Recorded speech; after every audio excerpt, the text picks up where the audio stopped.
Halo, saya Dimas. Kali ini kita akan membahas tentang pemecatan Dr. Terawan diduga akibat rebutan lahan. Berikut ini pembahasannya tentang pemecatan Dr. Terawan diduga akibat rebutan lahan.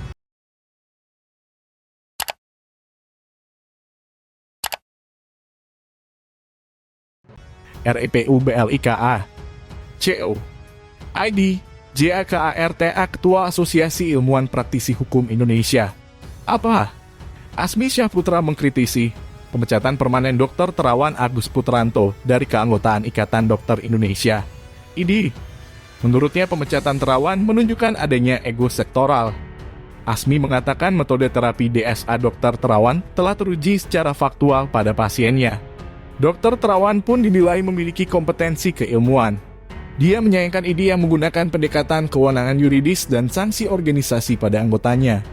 Maka disinilah tidak ketemunya keduanya padahal metode yang ditemukan Dr. Terawan semestinya bisa menjadi aset intelektual bangsa. Karenanya, hal ini perlu ditangani dan peran pemerintah dengan langkah cepat dan bijak, kata Asmi kepada wartawan. Ahad 27 Maret 2022. Asmi menilai IDI tidak bijaksana melakukan pemberhentian.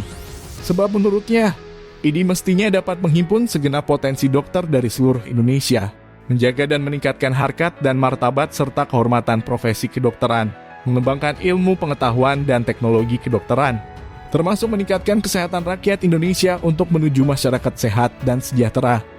Ini fungsi IDI jangan lari dari tujuan organisasi, karena yang namanya ilmu pasti berkembang perlu kekuatan bersama dan kajian yang komprehensif guna menemukan formulasi yang baik bagi keberlangsungan kehidupan manusia, ujar Asmi.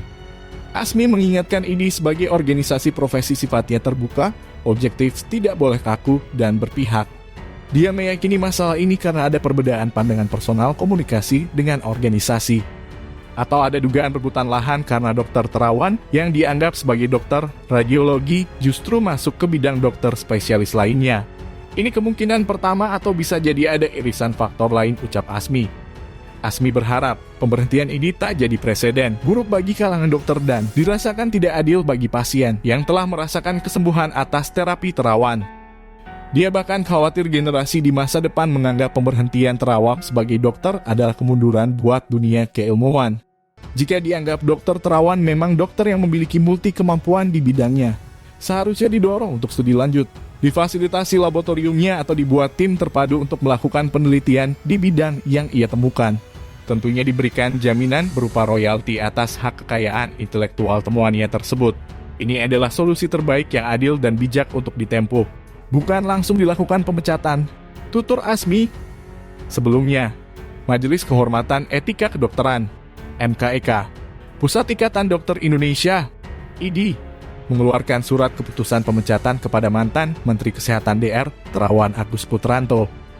Status pemecatan dari keanggotaan IDI ini adalah permanen. Dengan demikian DR Terawan tidak lagi menjadi anggota IDI di masa yang akan datang. Hal ini disampaikan anggota IDI DR Pandu Riono dalam tweetnya di @terpriono1 dan konfirmasinya kepada wartawan. Dia menyebut kasus pelanggaran etika berat DR Terawan cukup panjang. Hasil sidang MKE Kapusat IDI pada 8 Februari 2020 disampaikan pada pemutus besar IDI kelanjutan hasil MK, EK, dan Muktamar IDI tahun 2018. Nah, itu tadi pembahasan tentang pemecatan Dr. Terawan diduga akibat rebutan lahan. Apa pendapatmu, dan jangan lupa tinggalkan pesanmu di kolom komentar. Terima kasih sudah menonton video ini. Salam toleransi.